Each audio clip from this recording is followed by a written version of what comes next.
Europe 1. Europe 1. 12h, 14h. Europe Midi. Il est 13h43 sur Europe 1. Voici toute la joyeuse bande des découvertes d'Europe Midi autour de Jean-Michel Apathy et Maxime Switek. Vous ne savez pas la chance que vous avez eue, Maxime. J'attends la suite. J'ai trouvé de l'essence hier, sinon j'aurais pas pu venir aujourd'hui. Quelle Sinon, chance. vous été tout seul. Ah ouais, quelle chance. Ah, quelle chance. Ah oui. Je suis là.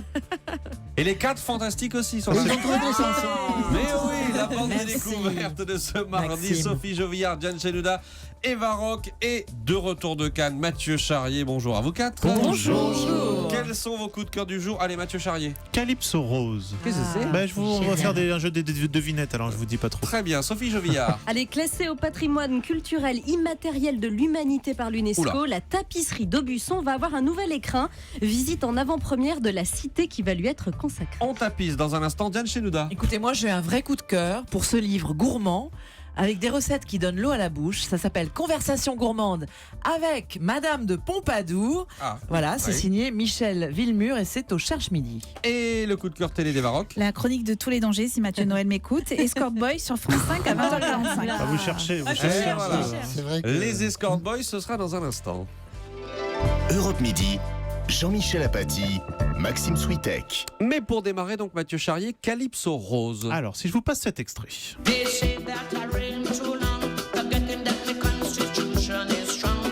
Je vous dis que c'est très sympa, mais je vais pas plus loin. Ouais, moi, je sais qui c'est. Mais je vais vous demander à qui ça vous fait penser. Manu Chao. Ah Ben voilà. Un petit peu, ouais. Et quelle chanson? Est-ce que vous vous rappelez précisément de la chanson? Ouais. L'air. Clandestino. Bien, voilà. Clandestine. 20 sur 20. Vous voyez Mais c'est comment elle très est chouette forte. d'ailleurs. Et ce n'est pas un hasard puisque Calypso Rose, pour cet album, est donc produite par Manu Chao. Il intervient même dans 3 chansons sur l'album. Et ce titre, quelque chose me dit qu'on pourrait danser dessus une partie de l'été. Ah, c'est possible. À votre avis, quel âge elle a, Calypso Rose? Alors, ceux qui Oula. sachent. Ah, on dit pas ceux qui savent. Si. Ah. Allez, allez-y. Ceux Je pense qu'elle a- ceux qui elle a- savent, pas ceux qui sachent. Ouais. Ça. Ouais, déjà. Elle a un peu plus de Moi, je sais 80 pas. ans, je crois. 75 ans. Ouais, 75. Vous vous rendez compte, Pas mal. 75 ans, une énergie qui laisse croire qu'elle en a encore Oui. une petite cinquantaine comme Jean-Michel. Et Oh, ça va, hein. elle n'est pas connue forcément de tout le grand public, pourtant c'est déjà son 20e album. Et c'est la dernière représentante d'une des légendes du calypso. C'est donc ce genre musical qui est né au 19e siècle dans les carnavals de Trinidad et Tobago, d'où elle est originaire.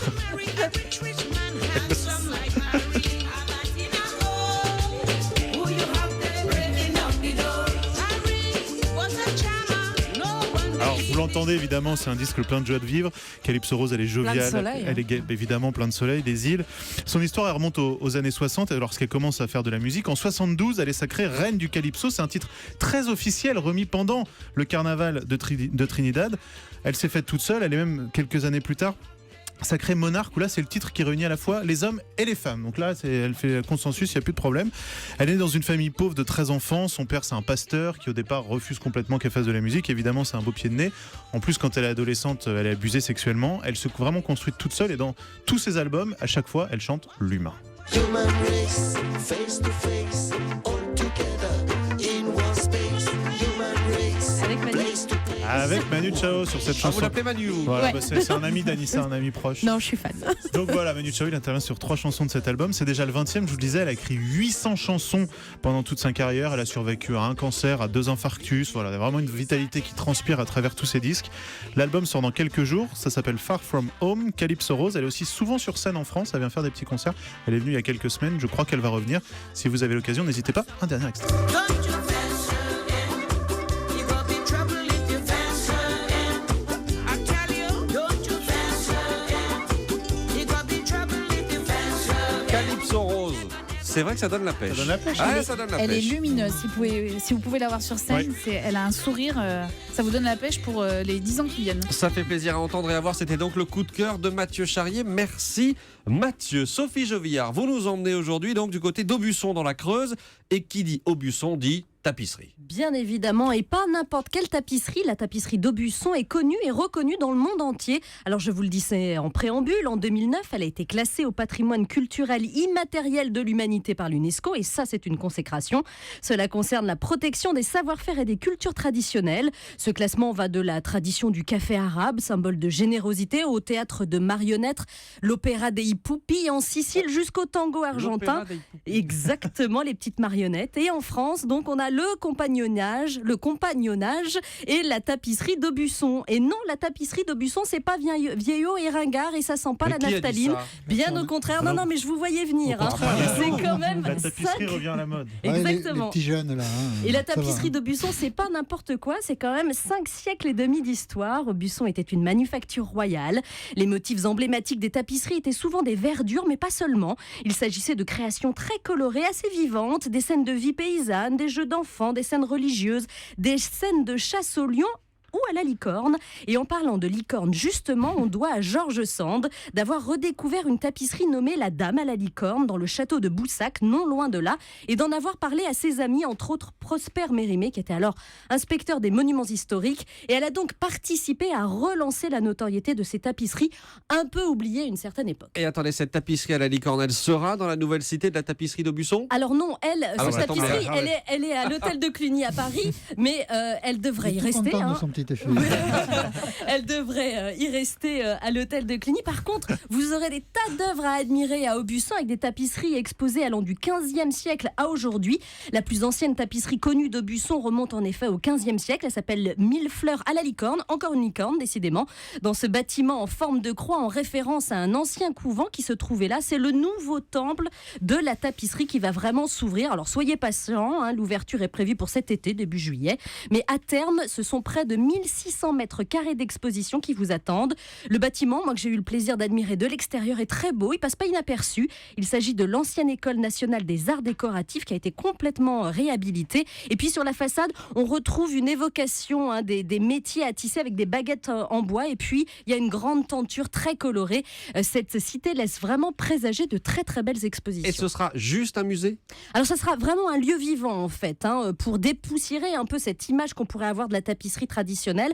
Moi j'ai rencontré une lissière, elle s'appelle Nadia, j'ai eu vraiment la chance Une de la lissière? rencontrer. Oui, une lissière, c'est une femme qui crée les tapisseries, vraiment qui tisse les tapisseries, parce qu'il y a plusieurs corps de métiers qui sont concernés dans la tapisserie. Il y a donc les lissières, les artistes qui vont créer les œuvres, il y a les cartonniers qui font un peu comme les patrons en couture, il y a les teinturiers aussi qui font les couleurs, et c'est des absolument vieux magnifique. métiers, C'est vraiment les lissières, ça dit bien que c'est un vieux métier. Et lissière, cette jeune femme Nadia et lissière, c'est une jeune femme qui était enseignante et qui est devenue lissière, qui s'est passionnée pour cette profession. Et ce sont des gens comme ça que vous pourrez rencontrer à cette cité de la tapisserie. Ça vaudra vraiment le coup. C'est vraiment, une fois de plus, j'insiste, un lieu très vivant. Et si je ne m'abuse, cette lissière, on pourra aussi la voir ce week-end dans Échappée Belle sur Ouais, France 5? exactement. Merci d'en parler, mon cher Maxime. Je vous donne rendez-vous pour une belle balade dans la Creuse ce week-end sur Échappée Belle, sur France 5 à partir de 20h40 et vous ferez la connaissance Est-ce que de c'est Nadia. votre coup de cœur, Et Eva ce Rock? sera vendredi Non, soir. pas encore. Pas encore. J'ai dit pas encore. On peut venir.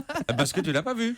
Mais non, je l'ai pas encore Ah regardé. bah voilà, Ah, voilà. je vais te l'envoyer, ma chérie. Et voilà, Non, donc c'est la toi maintenant. tapisserie, oui, c'est vrai. Non, mais il y a un tutoyez-moi, relâchement. mais franchement. C'est Ça va une pas du grande tout. hein. famille. Et voilà puis donc c'est- pour la tapisserie d'Aubusson. Merci Sophie Jovière. Conversation gourmande avec Madame de Pompadour. C'est le livre que vous nous présentez aujourd'hui, Diane Chenouda. Oui, absolument, Maxime. Alors, j'en profite pour saluer quand même Olivier Pouls et Christophe Felder. Un petit clin d'œil à eux deux, car je suis très gourmande. Et ce livre m'a en effet tout de suite séduit sur Madame de Pompadour, qu'on découvre sous un nouveau jour en fine gastronome, figurez-vous. Ce n'était pas simplement une grande amoureuse, celle qu'on appelait la divine. Alors, c'est un très beau livre, et très alléchant, avec des recettes qui donnent l'eau à la bouche.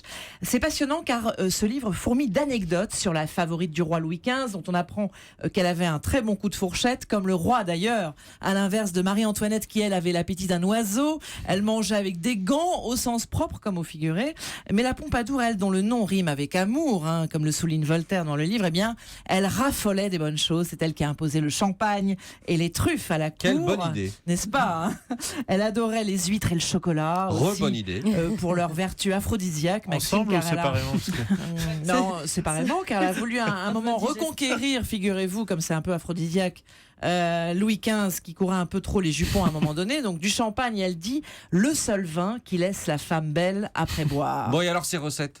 Alors, écoutez, vous avez par exemple une recette de sorbet à la pêche de vigne et au champagne, jus de citron et feuilles de menthe. Ce sont des recettes concoctées par l'auteur du livre, Michel Villemur, passionné d'histoire et de gastronomie, recettes remises au goût du jour dans l'esprit de l'époque, que Madame de Pompadour aurait pu servir à Versailles, mais aussi à Choisy, à Paris et même à l'Élysée. C'est elle qui aurait dessiné le potager de l'Élysée, figurez-vous.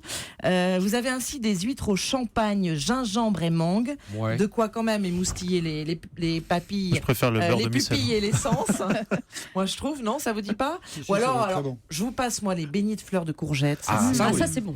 La salade rouge de canard au Porto. Là, c'est Mais le cri Olivier, du cœur, il hein, nous je amène vois. des trucs à déguster, lui, quand il Alors, le velouté de... Oui, mais ça, c'est pour vous donner l'eau à la bouche. Là. Il y a le velouté de laitue, le dos de cabillaud en croûte de sel, orange et coriandre, des riz de veau au raisin blanc, un collier d'agneau et champignons de la forêt de Sénart, des Saint-Jacques au petit oignon caramélisé fondu de poireaux. Moi, franchement, je salive.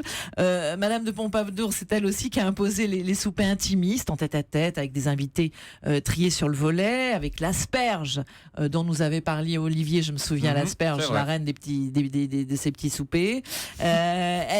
On dit aussi qu'elle a lancé le menu à la française, vous savez, entrée, plat, dessert. Non, elle l'a développé, elle l'a embelli, elle gravait et dessinait très bien, et elle a aimé embellir les menus avec des frises, des ornements qu'elle dessinait elle-même. Voilà, c'est un très beau livre, il y a de très belles photos, de très belles illustrations, plein d'anecdotes, et sur cette Madame de Pompadour, ce qu'on découvre sous un nouveau jour, vraiment. Conversation gourmande avec Madame de Pompadour, c'est donc écrit par Michel Villemur et Diane Chilouda vous le conseille. Ouais. Eva Rock, votre choix télé du soir. Bon bah, Aïe, aïe, aïe. France 5, Faites bien, 20h45, je me lance. Escort Boy. Eh oui, avant on les appelait les gigolos, C'est mais ça. ça c'était avant. Ben Aujourd'hui on me dit les escort boys sont des hommes qui se prostituent ou qui font de l'accompagnement comme disent pudiquement certains.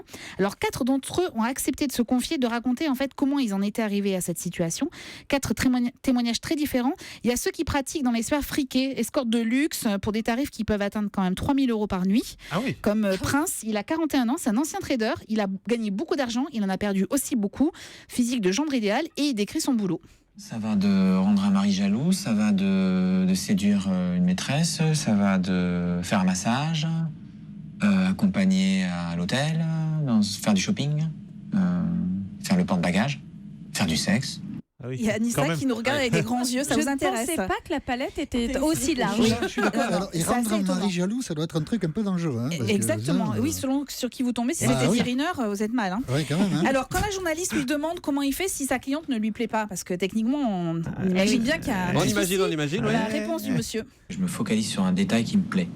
Parce qu'il y a forcément un détail dans la personne qui me plaît. Et en me focalisant sur ce détail, eh ben, c'est bon, Oui. ça va.